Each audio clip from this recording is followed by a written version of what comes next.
Good morning.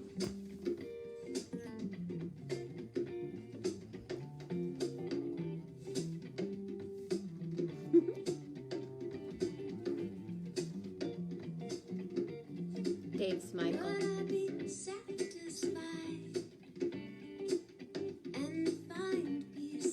I have a lot of Lil. Rolling half my life over broken white lines. Elizabeth Carrion. Can I have my cake? Good morning, Julie. Can That I moon. Oh, do what you I was sitting here me? in my spot, and I was talking to my friend Steve in Seattle, and I turned my head and I went, oh, And see your face. have you seen the moon? And he said, no, because it's only 9 o'clock. Hi, Susie. Oh, hi, Susie. Could I ever break away? Are you in Georgia or in Mendo or Lake County, I guess? I would love to connect. I loved when we met. What a magical moment that was, sitting in the Tall Man Hotel having breakfast, having our tea. Good morning.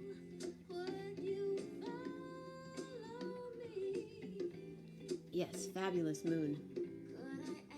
Fabulous, fabulous, beautiful moon. How beautiful.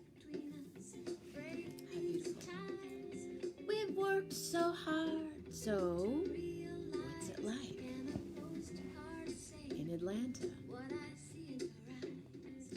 Could I ever break away?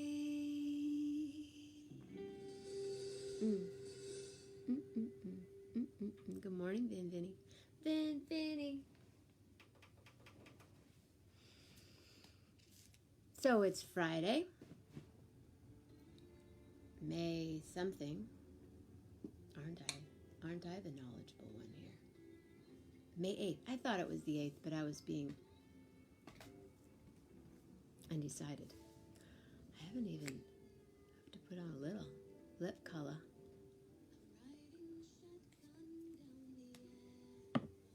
Vinny. Can't wait to see you. I'm so ready. Have you seen that gif of the cat talking, saying the first time it gets to go out on a road trip, and he's like, although I'm enjoying just being. Good morning, Jeff.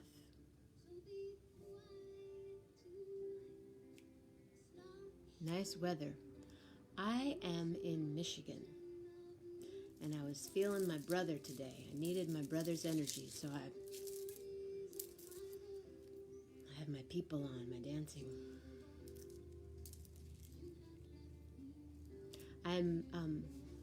I have other work that I do, and it's giving me some of that. Well, I can do that anywhere, but it all appeared in the last day. I help people. I'm what some people would call a death doula, but I call it a life after death coach. Did I say life after? Life into death coach. So I help people that are here, that want to be here. I help people that are transitioning and still want to be here, nutritionally, any way that's needed for them, for their families, and yeah, so that's something I've been doing this week, all virtually, which is really weird. You know, I'm used to being there with my bag and my stuff, and anyway, we can talk about that another time. Good morning, Jeff. Oh, we're at 13. I missed the 11.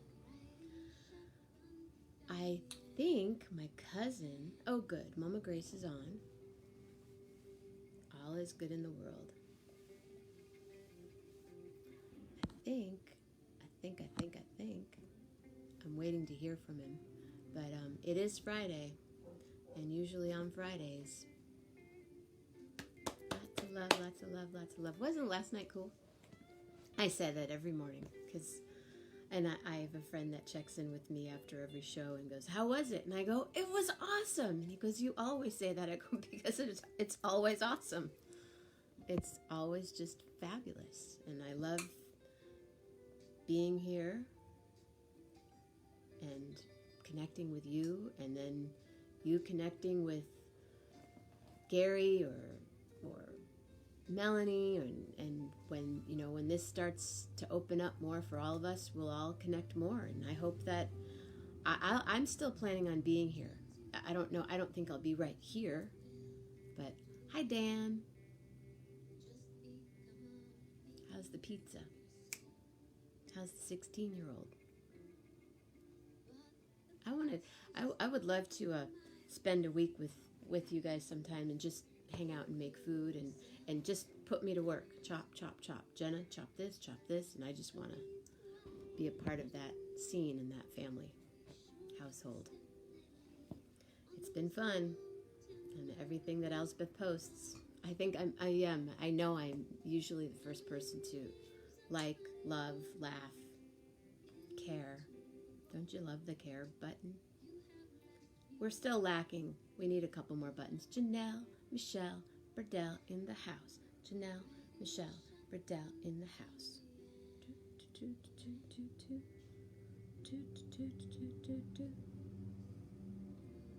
See, something weird is happening for me in Messenger. Hi, Kathy. Good morning. Wow. I drove by your house, well, your old house, yesterday. I was out in Stevensville, and I still go, there's Mark and Kathy's house. There's the Van Osdale house. Can you guys hear me? Good morning, Mary. Everybody. Good morning, everybody. So, yes, every time I drive by there, I have happy thoughts of the Van Osdales, and I was driving back to drop off some flowers for a friend who lives near where Russ Lemax used to live. I told you once the day we met. Anyway. Good morning, Rolf. I'm really happy that we connected last night. Thank you for calling me. I just love to listen to Steve. I don't even like. I am. Maybe does that make a difference if I do that? Does that help? Can you hear me better now? I need to get a microphone. I don't know which microphone to get, but I'm going to work on that today.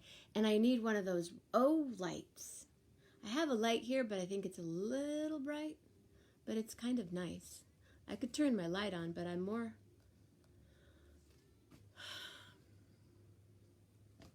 Yes, I do what? Yes, test to do. I don't know what that means. Yes, I do need a microphone. Yes, to do. Lots to do. Always lots to do. A little yes. Well, I'm not a loud talker. Anyway. And there goes my fizzy bottle water.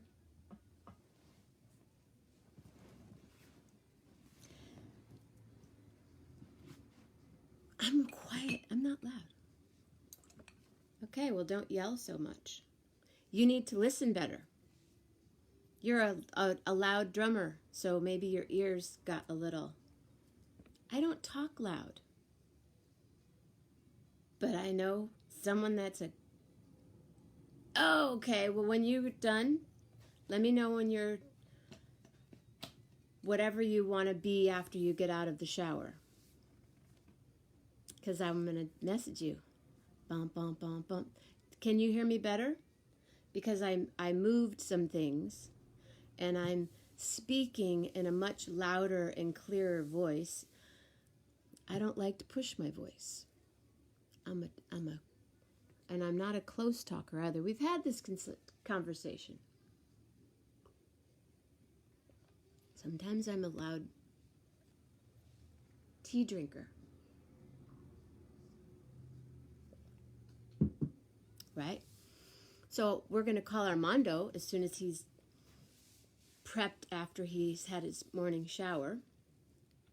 And he's ready. Okay.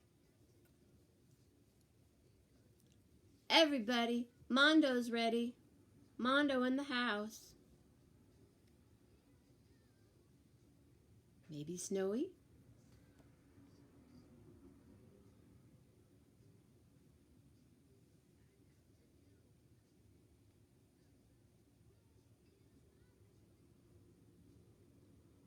Thank you, Vin. And you're a drummer.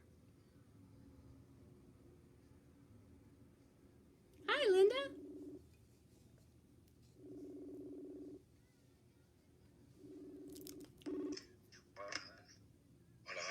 Hola, hola, hola. Hi. Hey, I'm walking through the house right now because I'm looking for my little Bose speaker because I can hear you better on that. You do talk quietly, but it's very soothing. I do talk quietly. I can't help it. Hi, everybody. How you doing today? You want me to talk like, what's up? How's it going? Here I am. Yeah, I want you to talk like you're working on the docks. Right? You should talk. Well, I Hey, could Jenna swear Mammina, like what's that going if on? I need to. Hey, have you seen the speaker? The Bose speaker? Have you seen it lately? I have a tuning fork here. I could talk like. Talk like a tuning fork? Oh yes, I always. cannot leave it outside. You know what? I'm going to use headphones. Sorry, I'm talking to Snowy right now. Hi, Snowy. She is resisting being on camera. She just got up, so. Good morning, Snowy. Oh, I just walked out of the area where she is. Okay, can't find my That's speaker, but I a have my pretty big headset. house you got going on there. Yeah, it's nice. I mean, it's like in terms of having to decamp from our comfortable surroundings that we're generally in, that's too much stuff. Let's see. Hi, Bernie.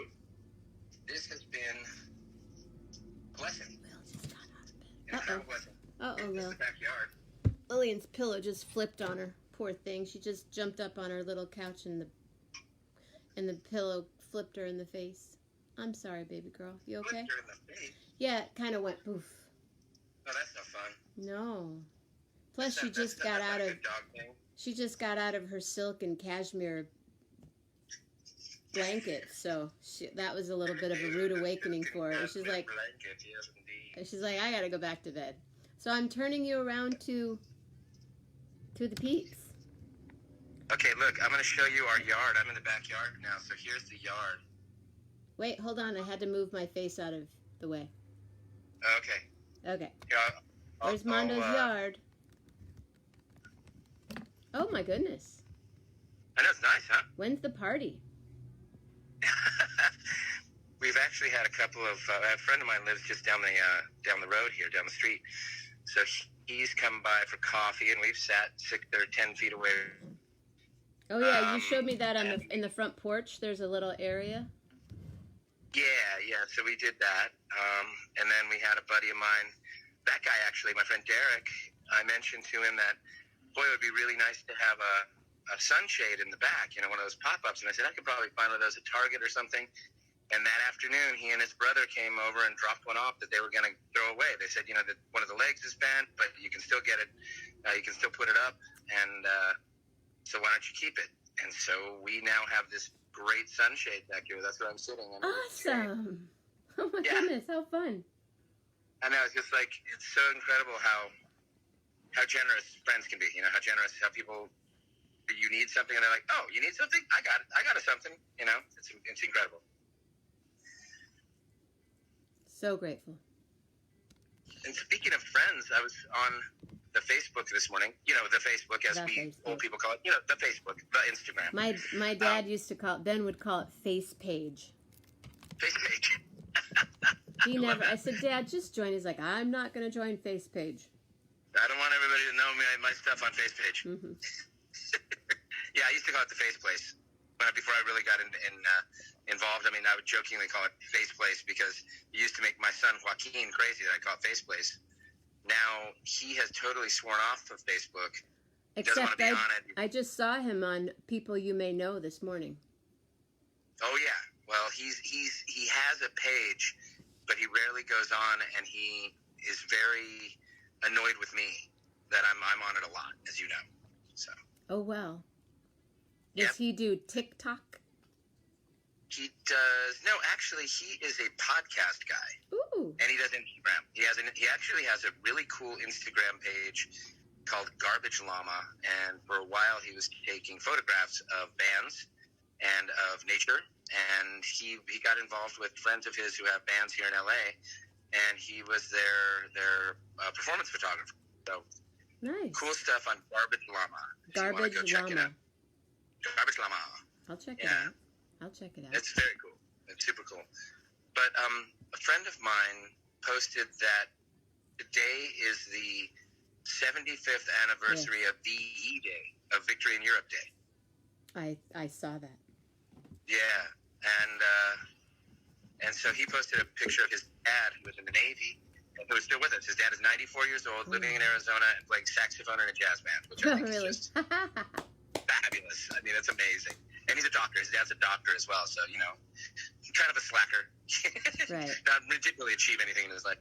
And it made me think of my dad, you know, and his wartime activities.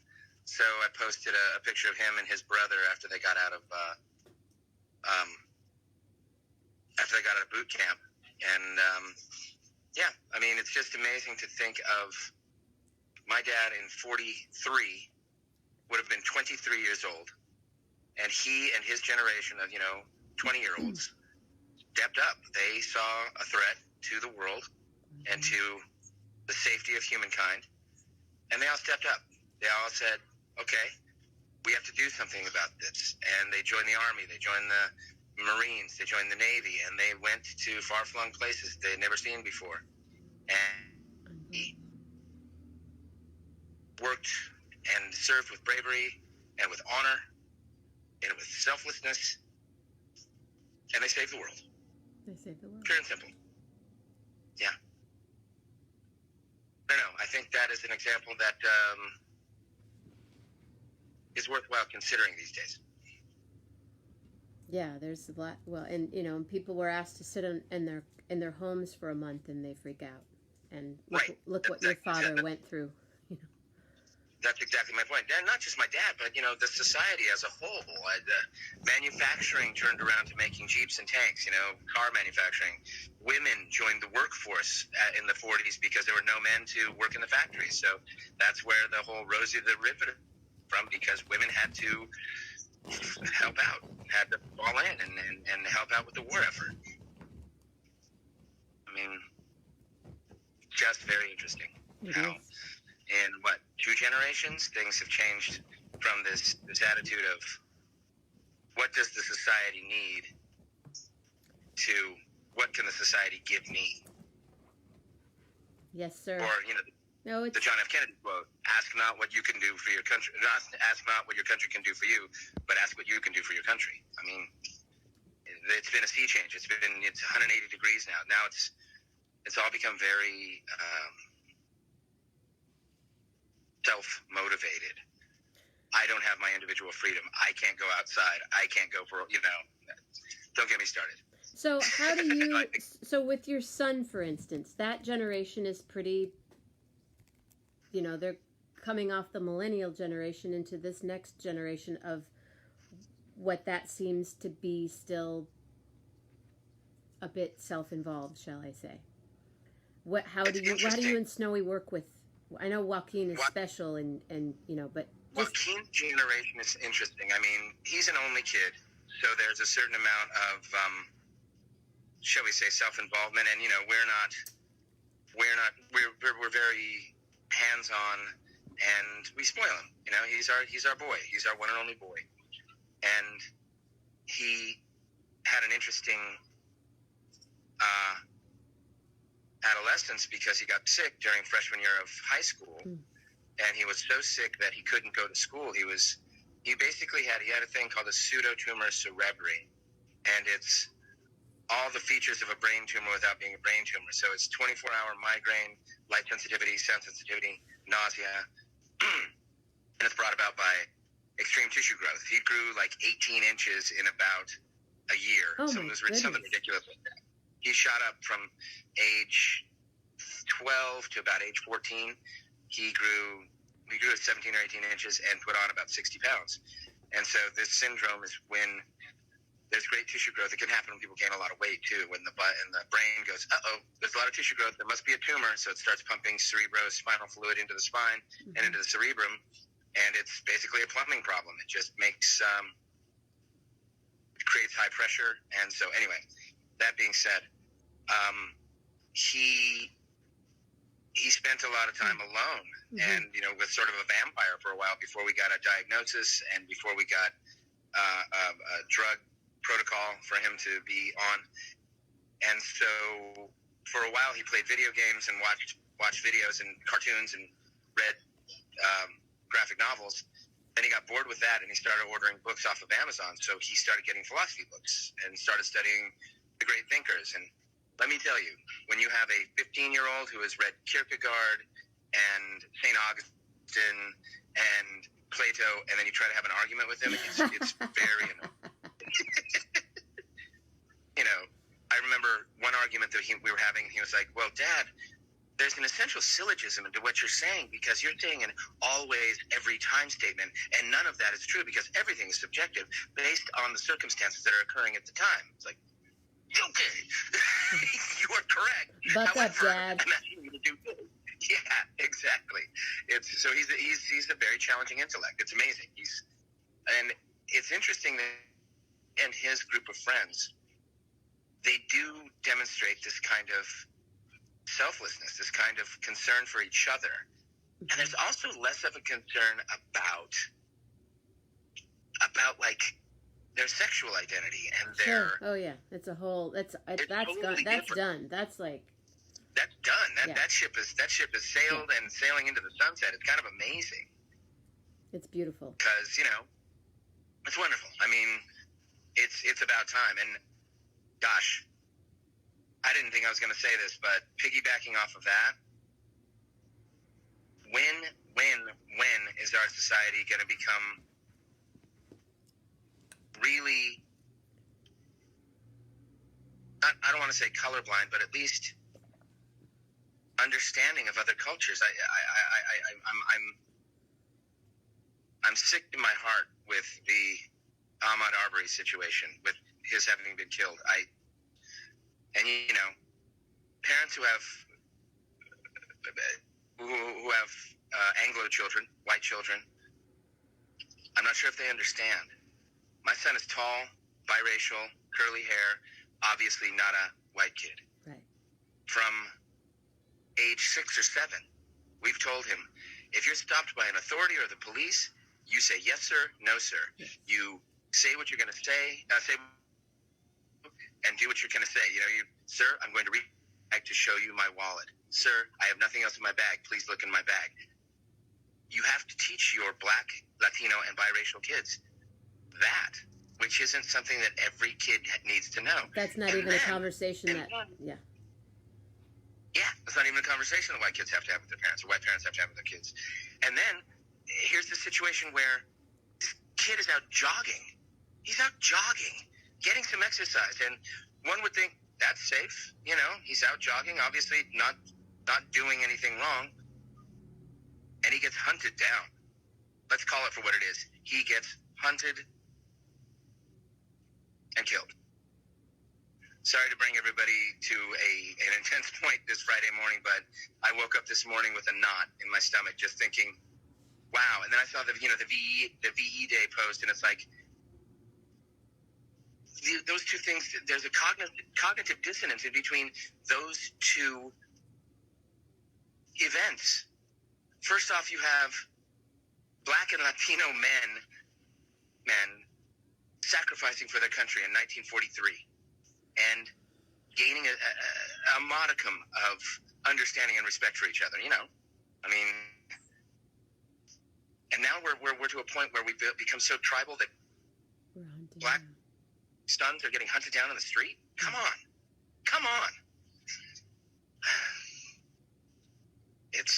I'm with you. My father would be apoplectic with rage. And I know your father would be too.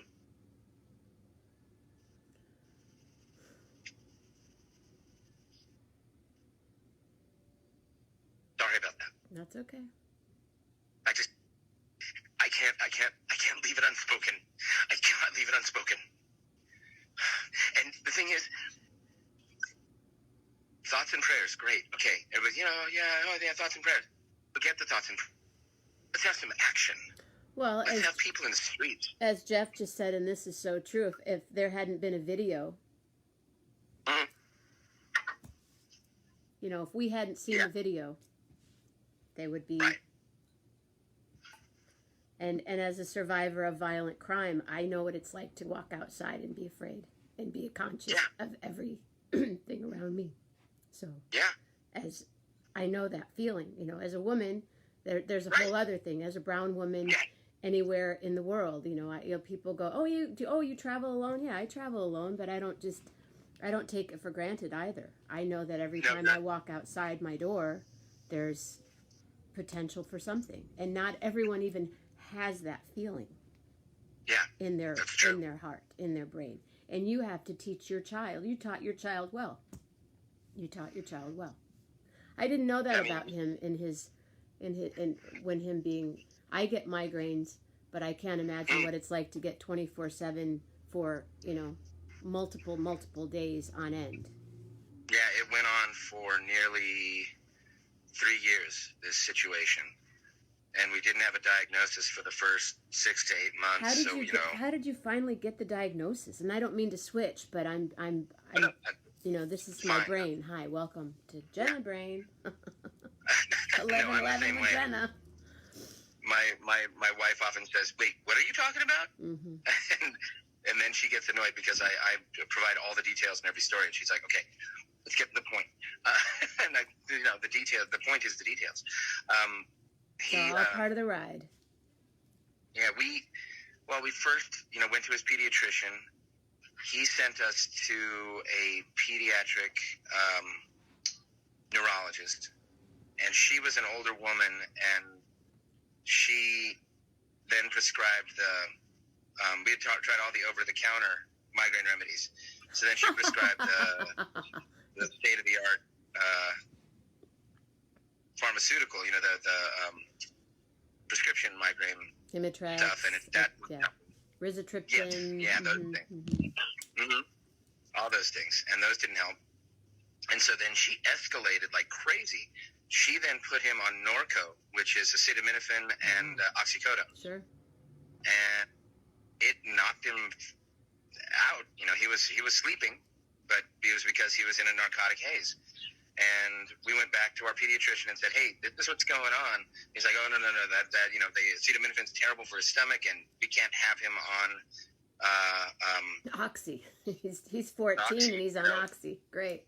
Yeah. So he said there's a different neurologist that I wanted him to see, but she wasn't available. And so he got on the phone with us sitting in the office and pretty much read the riot act to this other neurologist, saying, "Hey, I called you about a patient about 3 months ago, and you didn't respond, and I think that's really rude. And this is all patients are important, but these are some of my most important patients. I really like these people, and I want you to see them. And so what time can you see them today?" And she was like, he said, "How about 2:15? Are you free at 2:15? I know you take lunch at 2. What about 2:15? And she responded, "Yeah, we can do 2:15. And so then he gets off the phone and says, "Can you be there at 2:15? I'm like, "Sure, whatever. I mean, you've just rode into battle for me." So we got on with the second neurologist. She was a younger woman, very progressive. And she got him off everything. She said, "Okay, we need to get back to a baseline and see what's going on." And then she started prescribing one drug for the nausea. That was a drug called Diamox that is often taken by mountain climbers and people who are going to go to high altitude places. And then she prescribed another one that was for the head pain. And it was also a mood adjuster pharmaceutical. I can't remember what it was called. And then she had one, the pressure as well. And so it was a 3-drug combination with some He was taking B12 and niacin, magnesium. God, there was a whole cocktail of stuff. And over the course of the next 18 months, he also had 3 spinal taps because it's buildup of cerebrospinal fluid in the spine. So the spinal taps were done to literally relieve the pressure. And I was there for all of them. I was his spinal tap buddy. And that would help for about 3 weeks, and then the pressure would go back up. You know, you're supposed to have like 7 cc's of spinal fluid in your spine at any given time, and he was anywhere between 21 and 28 cc's when the spinal taps happened. And so he stayed on the drugs till he was about 17, and then we started to notice that when we bring the pills into his room, that he wouldn't take them right away. And then, you know, then we found a little stash of pills in one of his drawers, and I was like, dude, what's going on? He said, I can't take the head pill anymore. Feels like I'm looking at the world through a foggy window, and I can't do it. And at that point, he had discovered marijuana, and he'd been smoking marijuana with his buds, and that was helping his head. And we had thought of that, but, you know, I'm 15 years sober. At that point, I was, 12 or 13 years sober, and I didn't feel like I could be the one to introduce marijuana to my son's life. It just didn't feel like the right move for me to do that. But he discovered it on his own, and it helps. And it's, he's still a marijuana, and he has his medical card, and now it's legal here in LA, and so in California. So that's part of his regimen, and he's taken himself off of all the medications. Far out. He has occasional bouts with headaches, but he'll take Excedrin, or he'll take acetaminophen or ibuprofen, and it seems to help. And he also needs to pace himself, although he's on the rock and roll lifestyle sleep system right now. He's staying up all night playing video games and sleeping during the day, which is fine. It's not working, so it's not a big deal. And does he work at the restaurant that you work at? No, he works for a company called Salt and Straw, and they are a gourmet ice cream company that originated in Portland. And he's an ice cream scooper. He seemed like before the quarantine, they were talking to him about moving up to being a supervisor or maybe even assistant management of a store. So we'll see. They're starting to ramp back up because they're doing delivery, and I'm encouraging him to at least explore the idea of going back. He's on unemployment right now, and that's very lucrative at this point, but that's not forever. And so that's kind of where we're at. And then you had to move, all in the middle of all this. And we had to move in the middle of all of this. Into unfamiliar territory for him and for you, and snowy to be walking and doing and being in life. Oh, I need to get rid of those. And so he's pretty concerned. He was pretty concerned about moving into this place because, we already had as I said, our sanitizing protocol down pat. Our old place that's being repaired right now is an upstairs flat. So we had our sanitizing station at the bottom of the stairs. We were taking our shoes off at the bottom of the stairs. I had lined an area of the stairs with plastic so I could put all of the sanitized groceries in the plastic zone, meaning, these are clean, these can be taken upstairs. And we did it, a bucket brigade, getting things upstairs. And I went on grocery runs. And I've been doing all the grocery runs because Snowy is immunocompromised with having had psoriasis and a situation called discoid lupus, which is a dermal form of the lupus disease. So it means that she has discoloration and hair loss in areas where the lupus has attacked. And she's also a cancer survivor. She survived cervical cancer when she was very, very young. She was diagnosed with cervical cancer when she had her first pap smear. And they went, oh, there's an irregularity. There's a tumor. And so they excised it, and she's fine. But that all adds up to a compromised immune system. So I've been the Sherpa for my little family, and then we have a friend who lives across the street from our old place who is 68 years old and suffers from full-blown lupus, so she can't go out. So I shop for her. That's good. And that's my what we goddaughter had COVID, had a full-blown case of COVID, and her parents are in their 60s. So for a couple of weeks, I was making the runs for them too, because at that point I wasn't working at all, and I was lucky enough to have gotten a decent residual check, so there wasn't really a concern for money, which that was such a godsend. I mean, that was amazing when that happened. It was like, wow, thank you, universe. Okay, I'll take it. Good.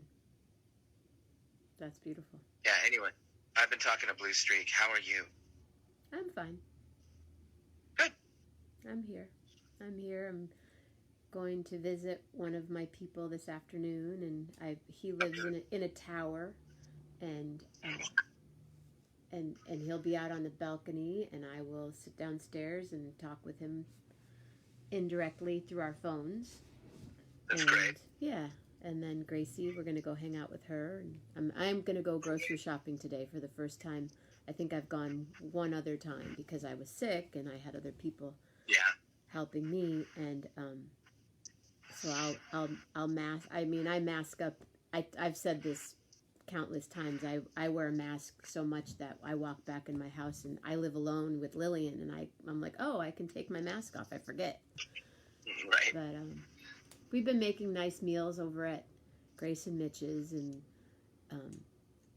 Sunday is Mother's Day, so I'm gonna buy some food for that, and I have a few other things I'm working on today. So I'm working on my Patreon page and videos, and I want to do a video with you. So maybe after this, if you don't mind, I'm doing a Q&A with my guests, and then posting those in different places. I'm learning about Vimeo, and I'm wondering if Vimeo and Venmo, I wonder if they're owned by the same company, because it's practically the same logo. Vimeo, Venmo. I mean, if you look, I keep thinking that I'm pressing Vimeo and then I'm pressing Venmo, and I gotta go back, and anyway, I'm not the most. I like paper. I'm a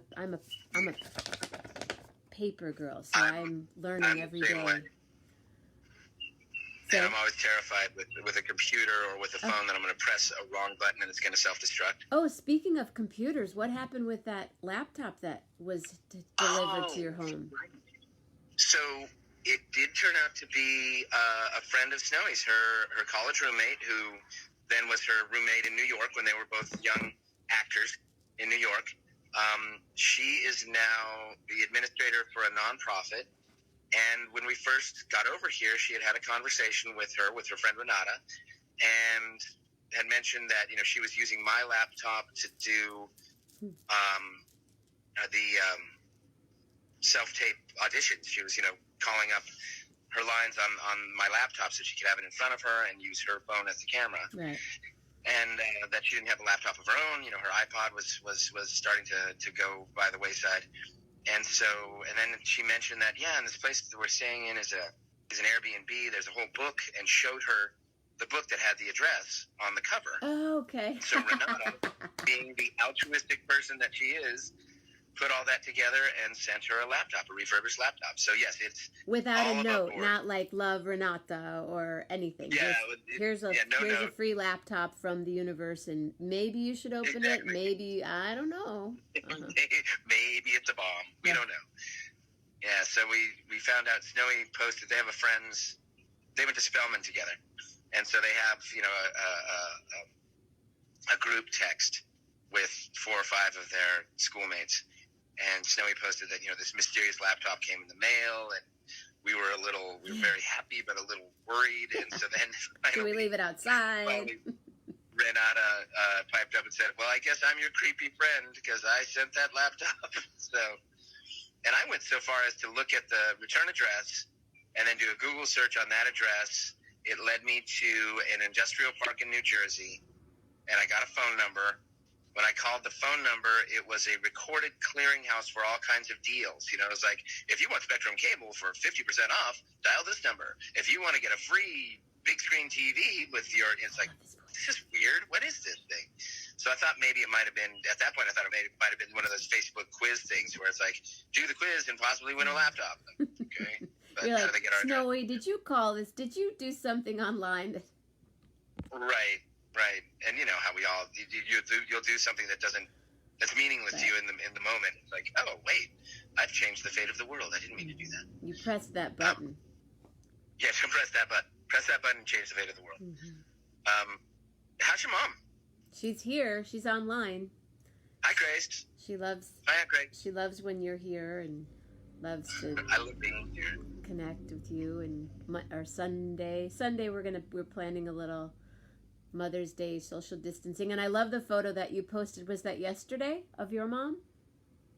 Yes. No, that was this morning. Okay. That was this morning. That was my Life is Good, my gratitude post. Mm-hmm. Somebody challenged me to gratitude, to 10 days of gratitude. Beautiful. Yes. And one of my friends was like, why can't you comment on them? Why aren't you commenting? It's like, because... You don't comment. You just post the photo. They speak for themselves. One picture is worth 1,000 words, you know? I tagged Mama Grace in that photo today. Oh, cool. And wasn't that fun the other night, Cinco de Mayo, with Helen and Margarita and Marisa? That was crazy. And that was nothing. None of that was planned. That happened like... That was terrific. Every minute of that evening was... I couldn't have scripted that if I wanted to.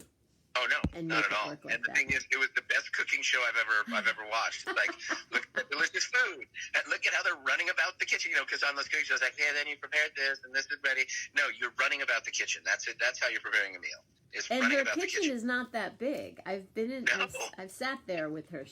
But there's just a lot of components and a lot going on at one time. I mean, it's a big room, but she's a wizard. And Lisa has a huge kitchen up in Lakeport, so I can't imagine when I missed that party when Damon and Helen visited my family. Well, I think I was on Maui or something, but oh wow, that was great. She was there for about a week, and all she did was cook, made tortillas, made biscochitos, you know, the whole bit.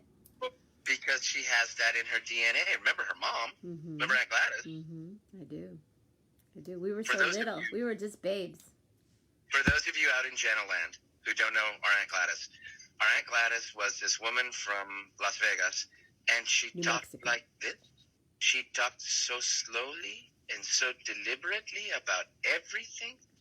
And you'd show up to their house, our Tio Alfredo and Aunt Gladys, and you'd walk through that back door from the driveway into the kitchen, and she would say, oh, heck, I'm so glad you came.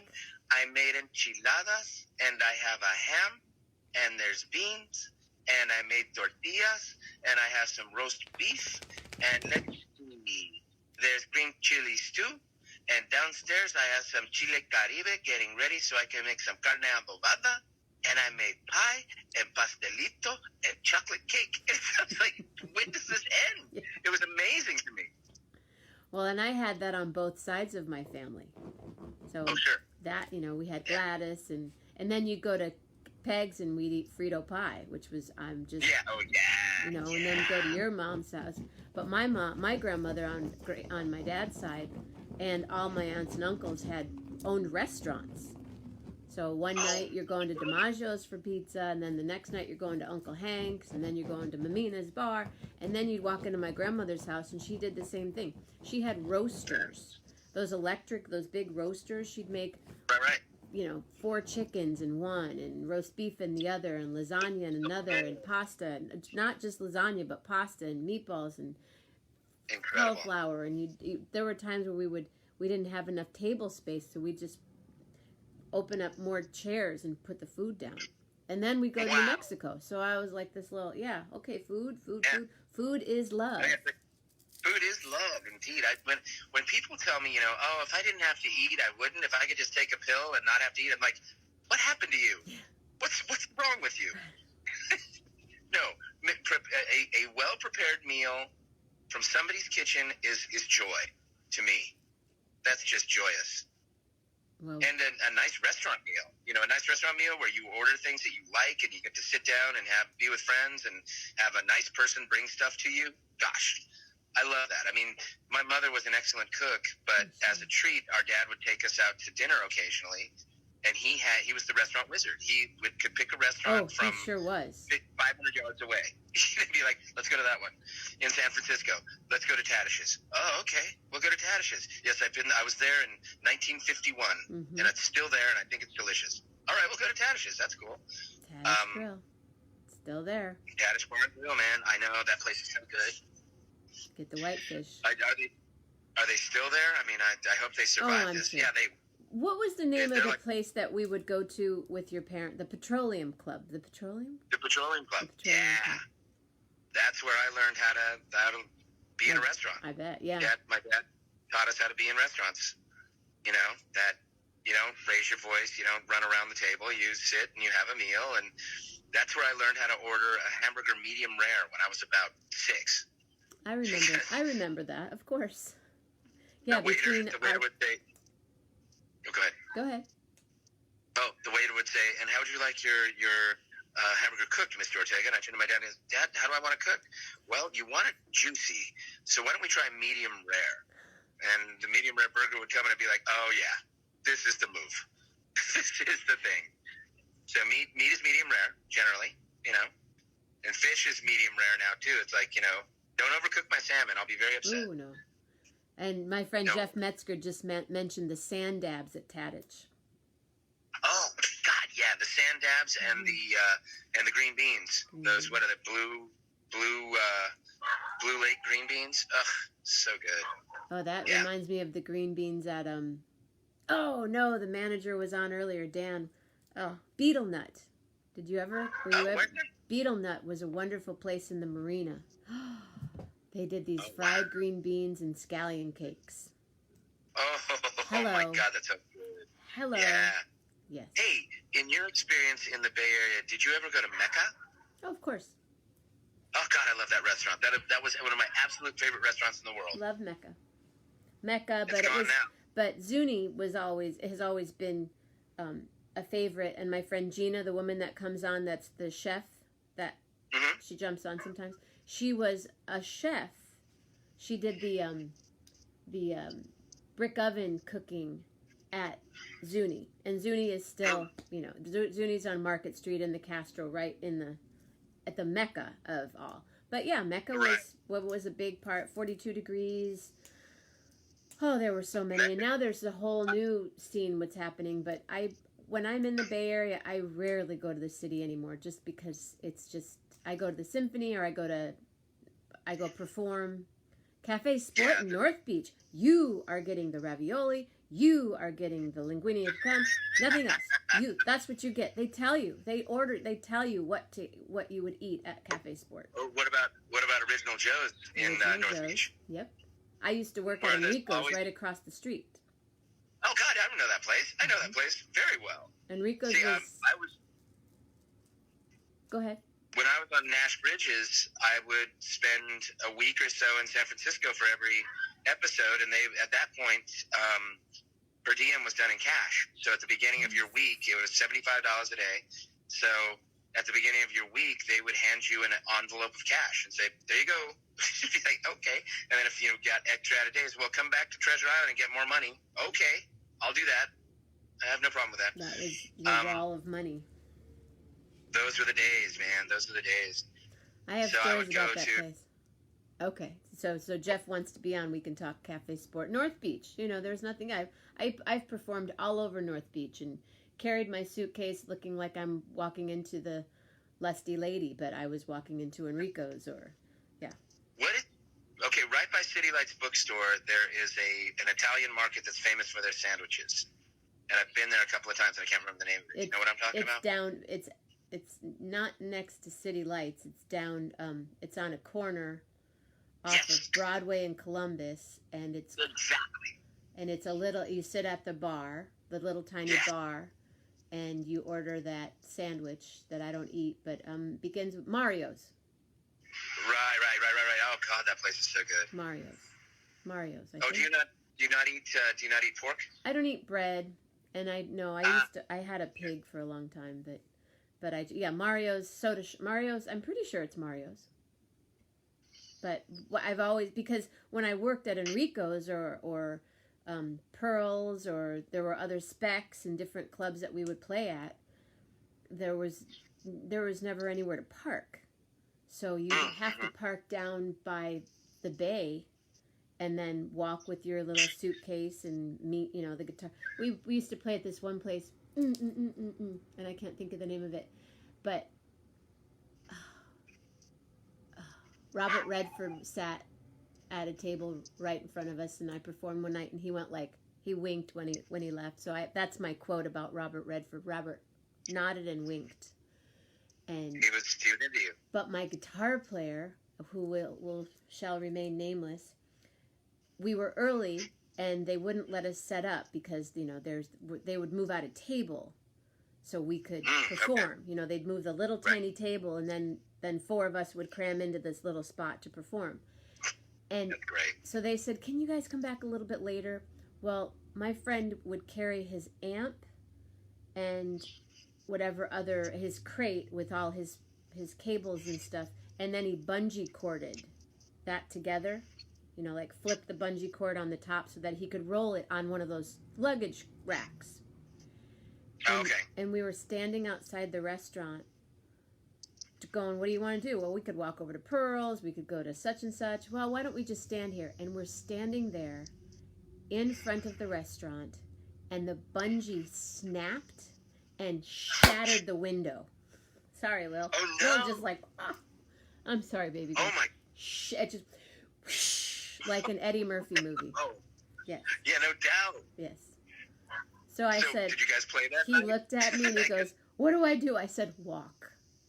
Walk fast. Walk away. Just walk away." Yeah. We were gone because they said come back at 10. So we came back about 10 to 10 casually. They're like, "So sorry, something happened to the window."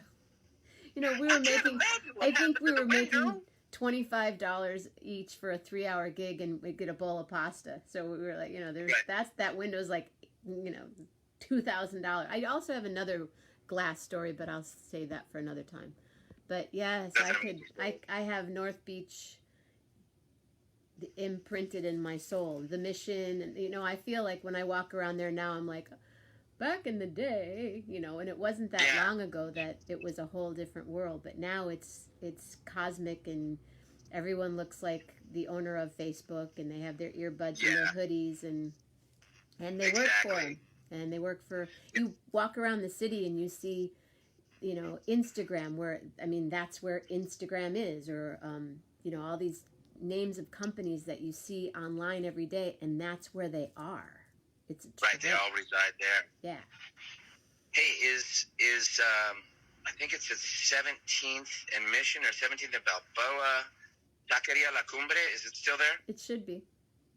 I'm sure. Yeah, I hope so. That place is great. Mission or Valencia? Is it on Mission? Valencia. Yeah. It's on Valencia. I think it's on Valencia. Yeah. 17th and Valencia. That place, man, terrific, amazing. And it's one of those places where you walk in and they have big, long steam tables and ladies behind them, and people making tortillas, and you're just like, "Okay, I want a burrito, and I want it with carne asada, and can you put some of that corn in there?" And it's like Chipotle, but done right. It's great at midnight. Oh, yeah. And now I'm thinking pupusas. Now you have me thinking. Ooh, I love pupusas. Yeah, right around the corner from there on 16th.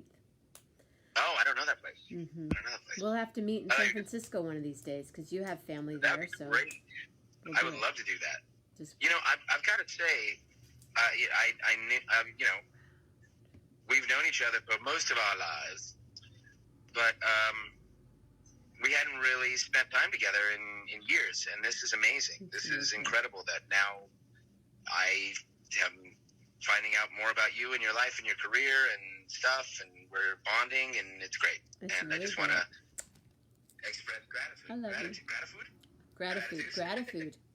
Well, and every time you're on the show, so people ask me, so what do you do after the show? Well, every day and every night after the show, I listen to the show and I comment, or I just, I like, love, heart, care.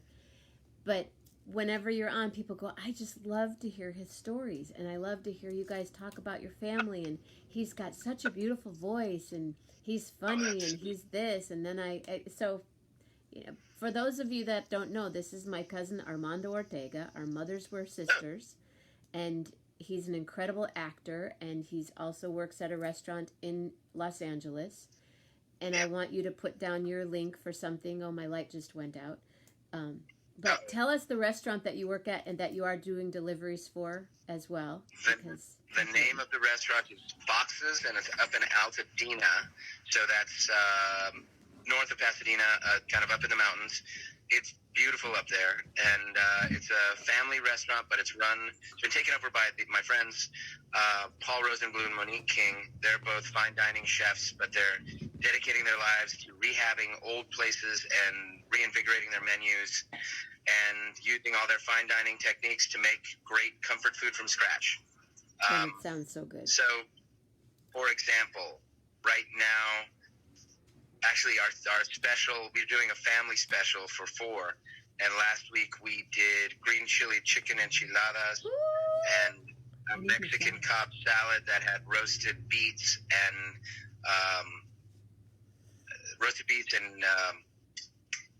sweet potatoes, chilies, pepitos, pumpkin seeds.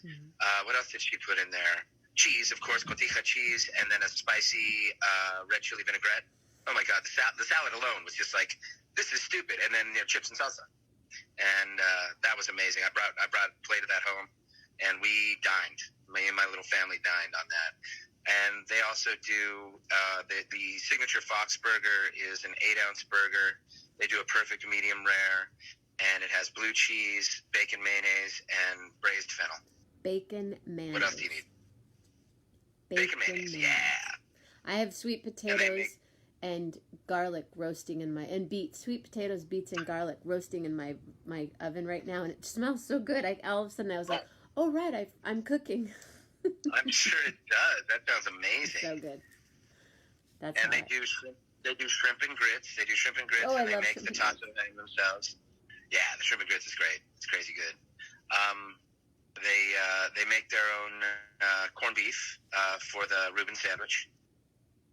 They cure the corned beef there. The brisket is done in house. All of our sauces are made from scratch. We make our own chicken stock for all the sauces.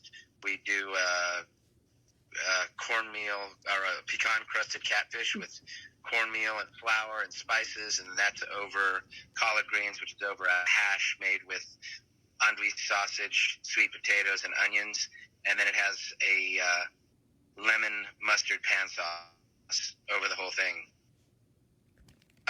The food is so good. It's crazy good. It sounds crazy good. Yeah, it's fabulous. Well, order up, people, and you're delivering food. We're doing curbside pickup. Curbside pickup, okay. And if you want to find out more about this, go to, all one word, foxesaltadena.com. That's foxesaltadena.com. And all the information is there. Awesome. Do you have your own website? I don't. Really? Should I have one? You and Should I get one? What about a family? Yeah, well, you're both actors, so I would think that you would need that kind of. Armando Ortega. It's probably taken.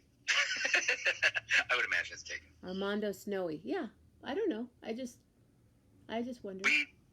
We've had our email addresses. We had an email address or an email that we shared for a while that was called Yomando, and then we had another one that was called Snowtega. And yeah. Oh, and yesterday, I think you commented on it. Yesterday was my brother Carlos's birthday, so I want to wish him a happy new year, a happy personal new year to my brother Carlos, who is one of the best people in the world. As my wife says, he's a true example of a good Samaritan. He is salt of the earth. He's a really beautiful human. Yes, indeed. On the Zoom call last night, one of my brothers said, "Well, how did you celebrate your birthday?" Well, we went over to my wife's parents' house and fixed the air conditioner because it's really hot here. And both her parents have passed, but her niece is living in the house. She's like, so we had to get the air conditioning up and running for Dodie's niece. And then we came back. We went down to, he owns another property down in the North Valley, and he said, and then we went down to Arcadian, and our nephew Javier came over because we're building some planters for his place. So we socially distanced, but we built the planters, finished building the planters, and then we came back here, and I needed to do a little painting work around some of the windows, and then we had dinner. So it's Sounds like his like Carlos. birthday, but doing stuff for other people.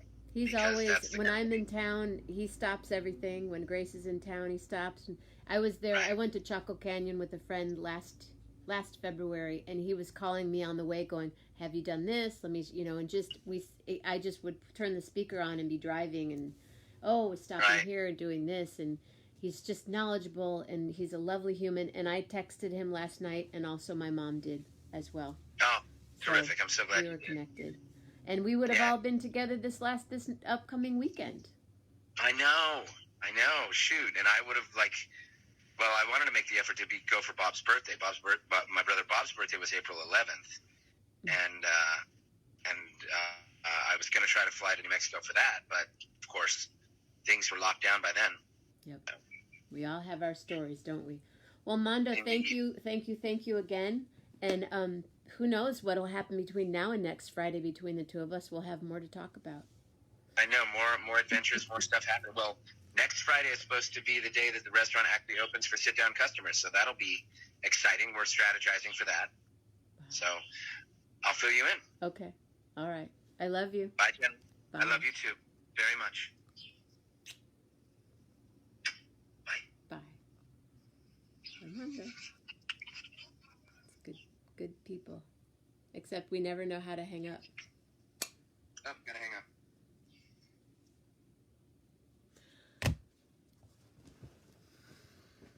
I'm so embarrassed. I forgot I had these flowers here. But the tulips are still beautiful. Just don't look at the daffodil.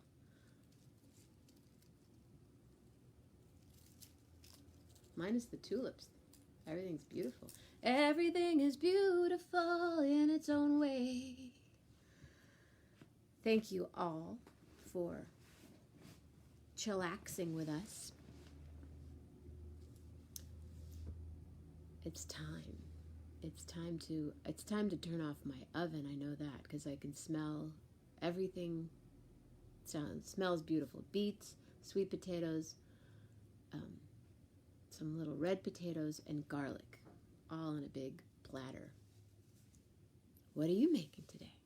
I'll be back tonight. So grateful. Just so absolutely. Thank you.